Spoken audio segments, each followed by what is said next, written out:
میں الفت سرکار جانتے ہیں، ہے کس کے دل میں الفت، ہے کس کے دل میں الفت سرکار جانتے ہیں، کرتا ہے کون نفرت، کرتا ہے کون نفرت سرکار جانتے ہیں، کرتا ہے کون نفرت سرکار جانتے ہیں۔ اللہ کے نبی صلی اللہ علیہ وسلم سب جانتے ہیں،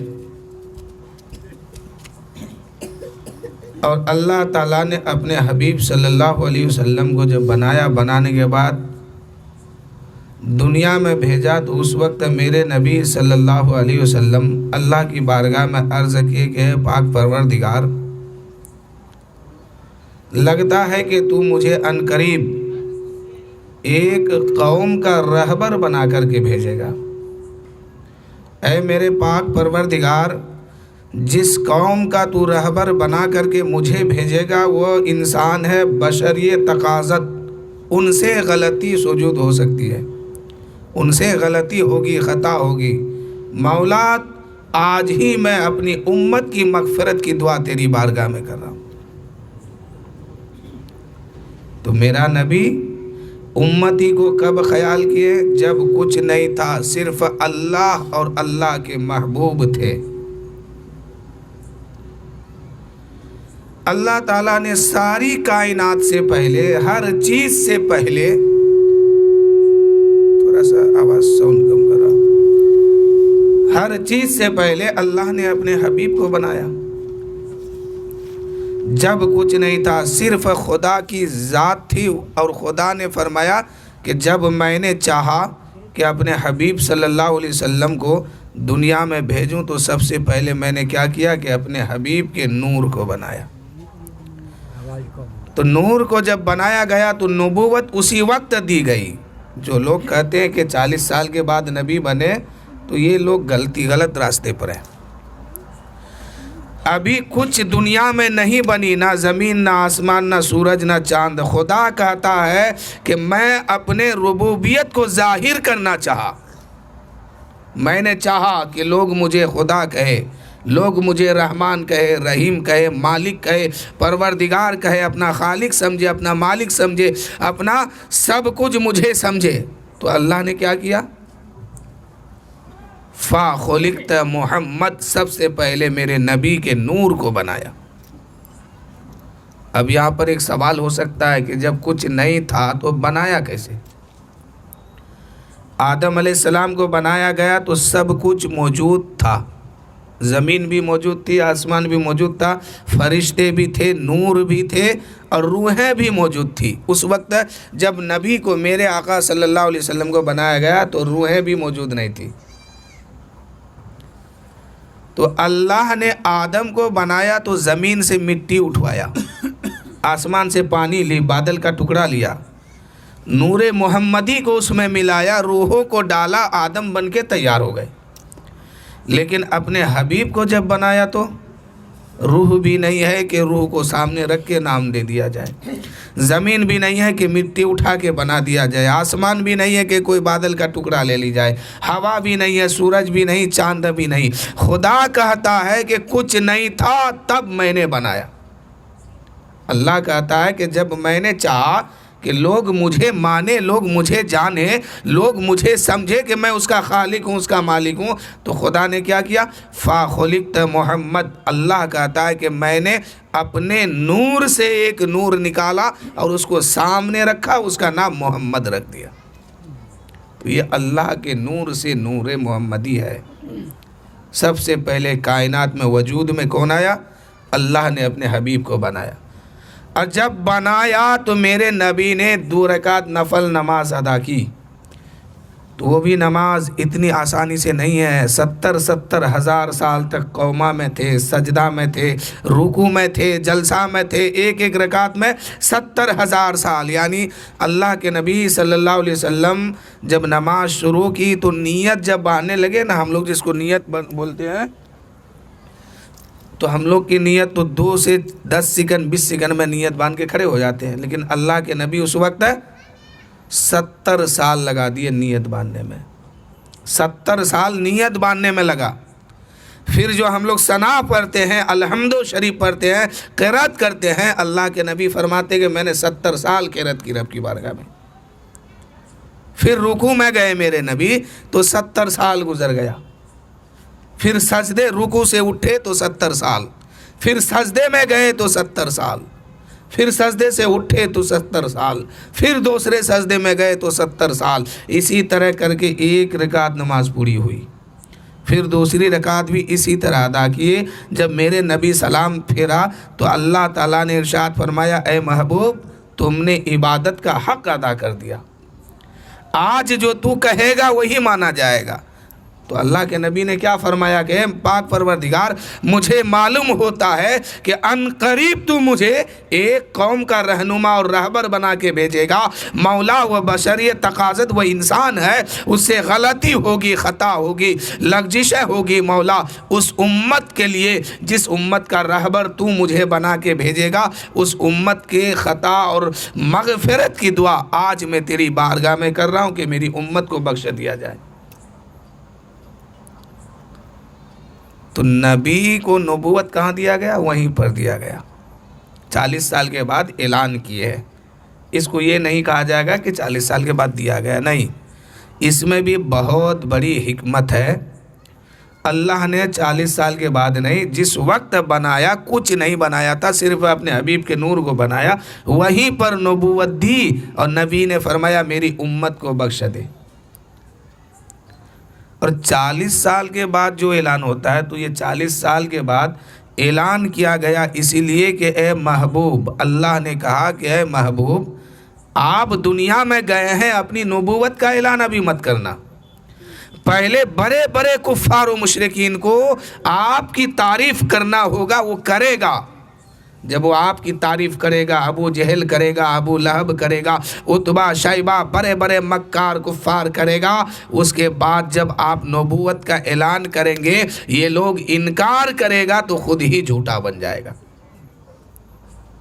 یہی حکمت ہے کہ اللہ نے اپنے حبیب سے کہا کہ خبردار کسی بھی موڑ پر اپنی نبوت کا اعلان مت کرنا, 40 سال کے بعد کرنا, تاکہ ساری دنیا پہلے آپ کی یہ کیا کہتے ہیں صداقت کو مان لے, آپ کے چلنا پھرنا سچائی کو مان لے, امانت کو مان لے کہ آپ کتنا بڑا امانت دار ہے, کتنا بڑا سچائی کے راستے پہ چلنے والے. سب جب مان لے گا تب جا کے اعلان کرنا. اب جو نہیں مانا وہ بدقسمتی ہے. جو مانا تو اللہ نے ایک چیز اور بنایا, جنت بنایا, دوزخ بنایا. تو جنت اور دوزخ کس لیے بنایا؟ جبکہ اللہ نے سب کو پیدا کیا, سارے انسان کو, سارے جنات کو, سارے جانور کو, سارے پرندے چرندے نباتات جمادات, جتنی مخلوق ہے سب کو اللہ ہی نے بنایا, کوئی دوسرا نہیں بنایا ہے. تو جب سب کو اللہ ہی نے بنایا تو پھر جنت کس لیے بنائی اور دوزخ کس لیے بنائی؟ بنا کر کے اعلان کر دیا ہے محبوب جو تجھے مانے گا اسے میں جنت دوں گا, جو نہیں مانے گا اسے جہنم میں ڈالوں گا. اس لیے جنت اور دوزخ بنایا گیا کہ جو نبی والا ہوگا, جو نبی سے عشق کرنے والا ہوگا, اللہ فرماتا ہے کہ جنت اس کے لیے ہے, اور اے محبوب جو آپ کا دشمن ہوگا اس کے لیے جہنم ہے. اب بندہ چاہے تو دشمنی کرے, بندہ چاہے تو محبت کرے. تو اللہ کے نبی صلی اللہ علیہ وسلم سے بے پناہ محبت رکھے, اپنی جان سے بھی زیادہ, تب جا کر کے اس وقت وہاں جنت ملے گی. ورنہ بہت مشکل ہے. کیوں کہ اللہ نے بنایا ہی اس لیے کہ جو محبت کرے گا اسی کے لیے ہے, جو نہیں کرے گا اس کے لیے نہیں ہے وہ. تو سرکار فرماتے ہیں, شاعر کیا کہتے ہیں, کرتا ہے کون نفرت سرکار جانتے ہیں، کس کے ہے دل میں کس کے دل میں ہے الفت سرکار جانتے ہیں، کرتا ہے کون نفرت سرکار جانتے ہیں۔ اور اگلا شعر دیکھیے، کرتا ہے یوں تو دعویٰ ہر ایک شخص لیکن، کرتا ہے یوں تو دعویٰ ہر ایک شخص لیکن، کرتا ہے یوں تو دعویٰ کرتا ہے یوں تو دعویٰ ہر ایک شخص لیکن، کس کو ملے گی جنت کس کو ملے گی جنت سرکار جانتے ہیں، کس کو ملے گی جنت۔ کون جنت میں جائے گا کون جہنم میں جائے گا یہ میرے نبی خوب جانتے ہیں، کیونکہ اللہ نے اپنے حبیب کو غیب کی باتیں بتایا۔ تو جنت میں کون جانے والا ہے اور جہنم میں کون جانے والا یہ سرکار خوب جانتے ہیں۔ اور آگے سنیے، کرتا ہے یوں تو دعویٰ ہر ایک شخص لیکن، کرتا ہے یوں تو دعویٰ ہر ایک شخص لیکن، کس کو ملے گی جنت کس کو ملے گی جنت سرکار جانتے ہیں، ہے کس کے دل میں الفت سرکار جانتے ہیں۔ اللہ کے نبی صلی اللہ علیہ وسلم اپنی امت سے بے پناہ محبت کرتے ہیں، بہت پیار کرتے ہیں۔ میرے آقا فرماتے ہیں کہ اگر میرے کسی امتی کے پیر میں اگر کانٹا چبھ جاتا ہے تو اس امتی کو خبر بعد میں ہوتا ہے، اس سے پہلے مجھ محمد صلی اللہ علیہ وسلم کو پتہ چل جاتا ہے، اس کا درد ہوتا ہے۔ اس لیے کہ اللہ کے نبی صلی اللہ علیہ وسلم جانے کائنات ہے، اس کائنات کی جان اللہ کے نبی ہیں، اور اس کائنات سے اگر جان چلی جائے تو پھر جو ہے یہ کائنات مردہ ہو جائے گی۔ تو کائنات کی جان اللہ کے نبی صلی اللہ علیہ وسلم ہے۔ اعلیٰ حضرت عظیم البرکت مجدد تینوں ملت فاضل بریلوی فرماتے ہیں، وہ جو نہ تھے تو کچھ نہ تھا، وہ جو نہ ہوں تو کچھ نہ ہو، جان ہے یہ جہان کی، جان نہیں تو جہان نہیں۔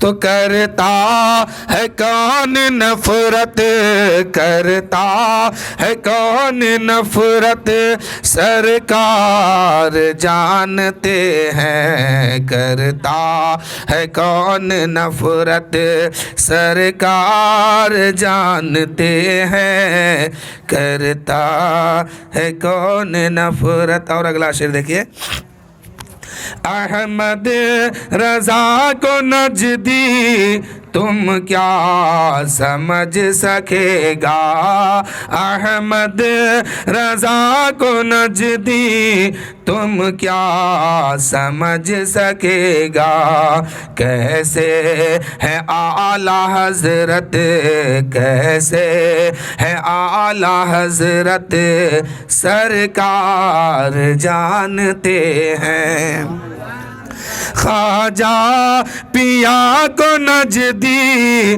تم کیا سمجھ سکے گا، صابر پیا کو نجدی تم کیا سمجھ سکے گا، کیسے ہے میرے صابر سرکار جانتے ہیں، وارث پیا کو نجدی وارث پیا کو نجدی تو کیا سمجھ سکے گا، مخدوم اشرف کو نجدی تو کیا سمجھ سکے گا، کیسے ہے میرے اشرف، کیسے ہے میرے اشرف، سرکار جانتے ہیں کرتا ہے کون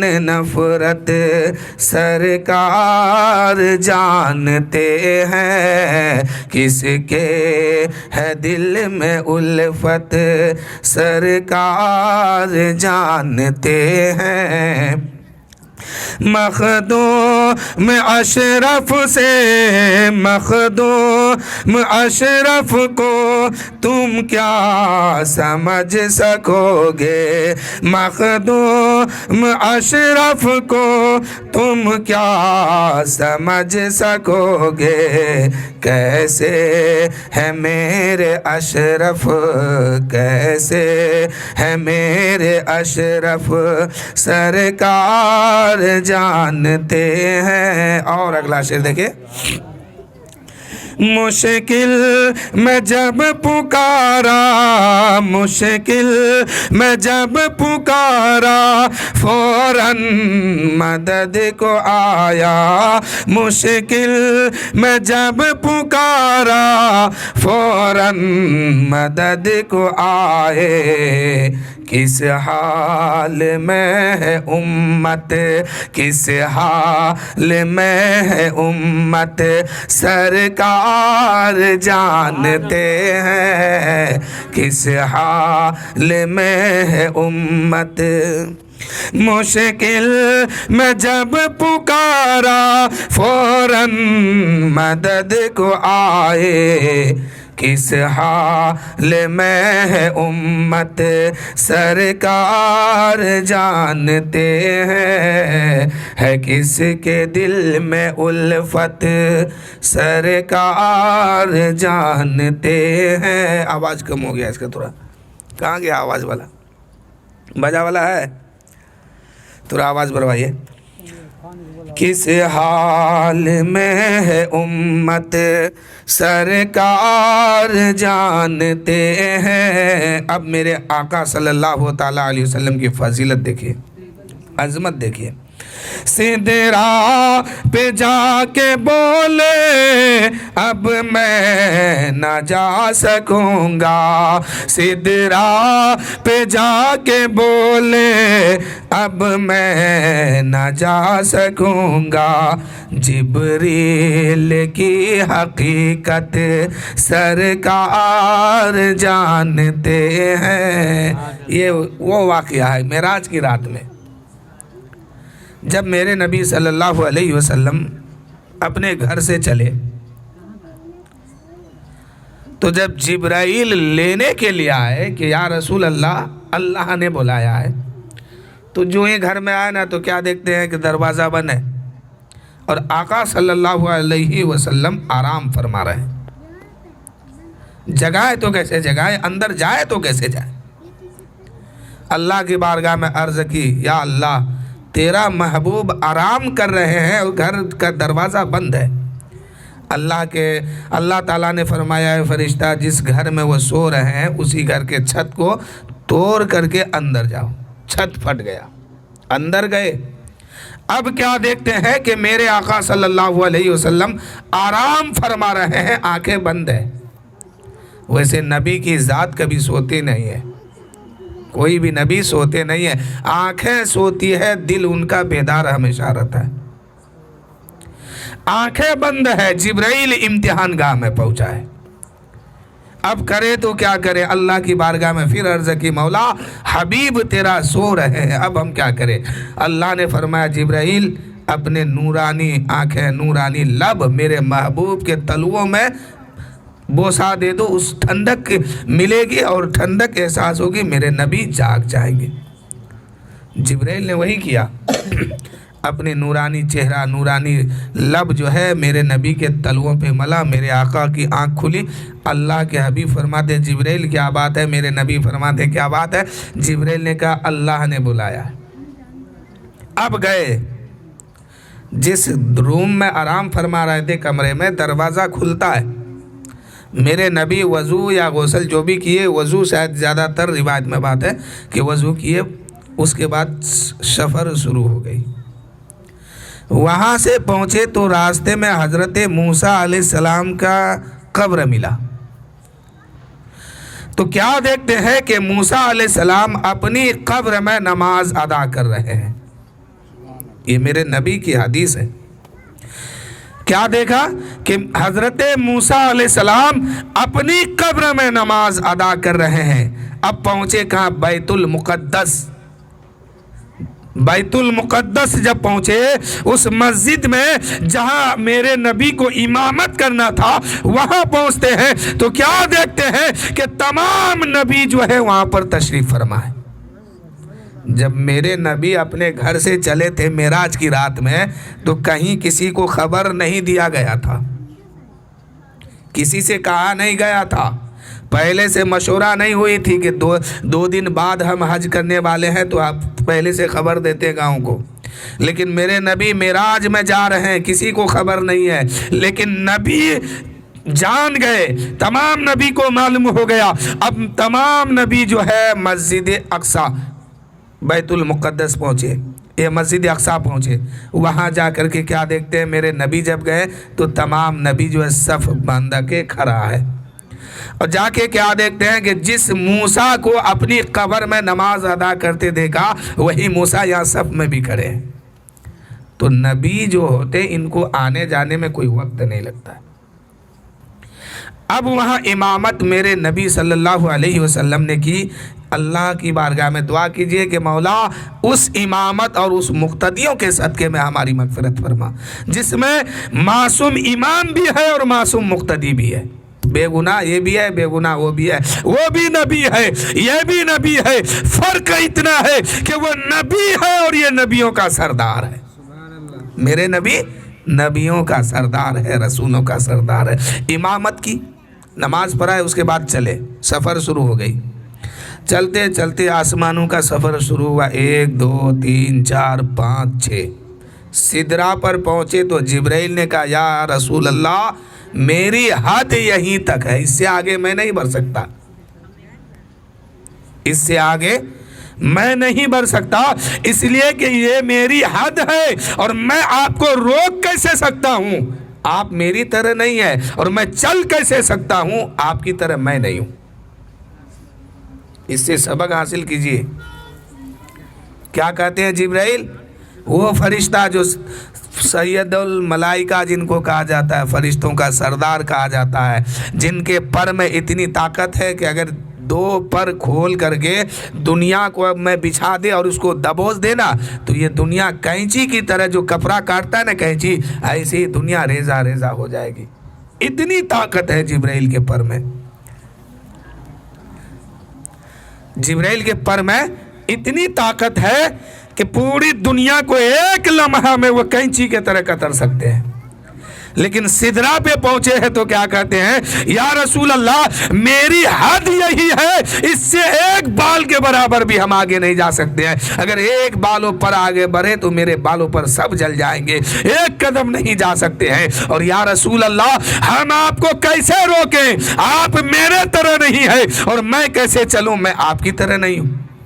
اور یہی عقیدہ آج ہم سبوں کا بھی ہے کہ ہم نبی کو اپنی طرح نہیں سمجھتے ہیں اور اپنے کو نبی کی طرح نہیں سمجھتے۔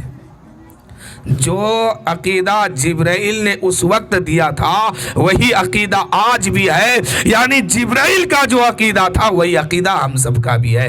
ہم نے بھی اپنے آپ کو نبی کی طرح نہیں سمجھا اور نبی کو اپنی طرح نہیں سمجھا، تو جبرائیل کہتے ہیں، اعلیٰ حضرت کہتے ہیں، فروغ اعلیٰ حضرت فرماتے ہیں، یہی بولے سدرا والے چمانے جہاں کے تھالے، سبھی ہم نے چھان ڈالے تیرے پائے کا نہ پایا۔ تو وہاں سے جبرائیل رک گئے، آگے میرے مصطفیٰ جان رحمت بڑھ گئے۔ یعنی میرے نبی یہ بتا رہے ہیں کہ جبرائیل جو تمہارے اندر اتنی طاقت ہے تو تم بھی اپنی حقیقت دیکھ لو، تمہاری حقیقت یہیں تک ہے۔ اور جبرائیل کہتے ہیں یا رسول اللہ جب تک زمین سے سفر شروع ہوا آپ انسان لباس انسانیت میں تھے، لباس بشریت میں تھے، میں بھی ملک تھا، آپ کا ساتھ دیتا رہا، لیکن سدرا کے بعد آپ لباس حقیقت میں جلواگر ہونے والے ہیں، اس لیے میں آپ کی تجلی کی تاب نہیں لا سکوں گا۔ اس میں تجلی مطلق ہے، پتہ نہیں کہ خدا کی تجلی سے یا رسول پاک کی تجلی سے جل جاؤں گا۔ تو جبرائیل کیا کہتے ہیں کہ سدرا پہ جا کے بولے اب میں نہ جا سکوں گا، سدرا پہ جا کے بولے، سدرا پہ جا کے بولے اب میں نہ جا سکوں گا، جبریل کی حقیقت، جبریل کی حقیقت سرکار جانتے ہیں، ہے کس کے دل میں الفت سرکار جانتے ہیں۔ اور اگلا شعر دیکھیں، تم اپنی بچیوں کو ہرگز نہ بوجھ سمجھو، تم اپنی بچیوں کو ہرگز نہ بوجھ سمجھو، بیٹی ہے گھر کی رحمت، بیٹی ہے گھر کی رحمت سرکار جانتے ہیں۔ جب میرے آقا صلی اللہ تعالیٰ علیہ وسلم دنیا میں تشریف نہیں لائے، یوں تو میرے نبی اول بھی ہے آخر بھی ہے، سب سے پہلے بھی ہے سب سے آخر میں بھی ہے، لیکن جس وقت اسلام کا قانون لاگو نہیں ہوا تھا، میرے نبی صلی اللہ علیہ وسلم کے تشریف لانے سے پہلے مکہ اور مدینہ اور سعودی عرب کا یہ حال تھا، یہ دستور تھا، یہ قانون بن چکا تھا کہ اگر کسی کے گھر میں بیٹی پیدا ہوتا تو اس بیٹی کو وہ جو ہے زندہ مار دیتا یا زندہ دفن کر دیتا۔ جب کسی عورت کے شکم میں کوئی بچہ رکتا تھا تو وہ عورت جب تک اس بچے کو پیدا نہیں کر لیتی تھی تب تک جو ہے وہ صبح شام مر جاتی تھی، جیتی تھی، مرتی تھی، جیتی تھی، اس خیال سے کہ کہیں پیٹ کے اندر، اگر میرے پیٹ کے اندر جو بچہ ہے وہ بچہ اگر بیٹی ہو گئی تو میں اس کے باپ جو ہے جیتے جی اس کو مار دے گا۔ اس وقت برداشت کیسے ہوگا؟ وہ بیٹی کو اس وقت کے لوگ دیکھنا پسند نہیں کرتا تھا، اپنے گھر میں کسی باراتی کو آنا پسند نہیں کرتا تھا، اپنے گھر میں کسی داماد کو آنے کا پسند نہیں کرتا تھا، اس لیے اس وقت عرب کا دستور یہ ہو چکا تھا، وہاں کا ماحول یہ ہو چکا تھا، اگر بیٹی پیدا ہو جائے اس بیٹی کو زندہ قبر میں دفن کر دیتے تھے۔ اگر کسی طریقے سے کوئی ماں اپنی بیٹی کو چھپا چھپا کے اگر پال لیتی تھی، اگر وہ بیٹی 10 سال کی ہو جاتی تھی، وہ بیٹی 11 سال کی ہوتی تھی، وہ بیٹی 15 سال کی ہوتی تھی، اگر وہ بیٹی جوان ہوتی تھی، اس کے بعد اگر باپ کو معلوم ہوتا تو وہ باپ اس جوان بیٹی کو بھی زندہ دفن کر دیتا تھا۔ یہ دستور عرب کا ہو گیا تھا، اور وہاں کا ماحول یہ تھا کہ اگر شوہر مر جائے تو اس بیوہ خاتون کو آبادی سے باہر ان لوگوں نے ایک رواج بنایا تھا کہ ایک محل مکان بنایا جاتا تھا، اس مکان میں نہ تو روشنی کا انتظام ہے، نہ کھانے کا انتظام ہے، نہ پینے کا، اس عورت بیچاری کو اسی کمرے میں بند کر دیتا تھا، کچھ مدت وہاں رکھتا تھا، پھر وہاں سے باہر نکالتا تھا، یعنی طرح طرح کی سزا، اور اس کے بعد پھر کچھ ماحول ایسا بن گیا تھا کہ عورتوں کو اپنے شوہر کے چتا پر باندھ کر کے زندہ جلایا جاتا تھا۔ اور یہ ماحول صرف سعودی عرب کا نہیں تھا، پوری دنیا کا، بھارت کا بھی یہی ماحول تھا، بھارت کا بھی یہی ماحول تھا کہ کچھ سال پہلے، آج سے 700 سال، 800 سال، 1000 سال پیچھے چلیے، وہاں کی تاریخ اٹھائیے، جب کوئی شوہر مر جاتا تھا اس کی بیوی کو اسی چتا پہ زندہ باندھ کر کے جلا دیتا تھا۔ اللہ کے نبی صلی اللہ علیہ وسلم دنیا میں تشریف لاتے ہیں، تمام ماؤں کی دعائیں اکٹھا ہونے لگی،